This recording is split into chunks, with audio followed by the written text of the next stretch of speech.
Hi అండి. ఈరోజు recipe ever green recipe. దీనికి చాలా పేర్లున్న రెసిపీ. ఎస్పెషల్లీ మా అబ్బాయికి చాలా చాలా ఇష్టమైన రెసిపీ అదేనండి గోంగూర పచ్చడి. స్టార్ట్ చేసేద్దామా? ఎప్పటికీ వెళ్ళిపోయినట్టుంది వీడియో. మీరు ముందే చూసారుగా, చక్కగా ఆకులను తుంపేసాం, కడిగి పక్కన పెట్టుకోవాలి.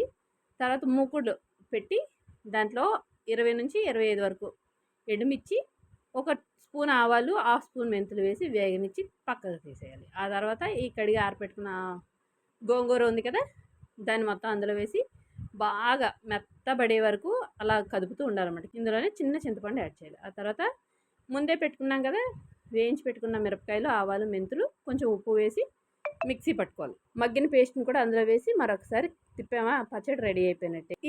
దీనికి కూడా ఈ పోపులో కూడా వెల్లుల్లిపాయలు ఎంత వేసుకుంటే అంత రుచి అండి. ఆవాలు, వెల్లుల్లి, ఎండుమిర్చి ఇంతే దీని పోపు. ఎక్కువ వెల్లుల్లిపాయలు చల్లారాకి ఈ పచ్చడిలో కలిపేసి గోంగూర పచ్చడి రెడీ.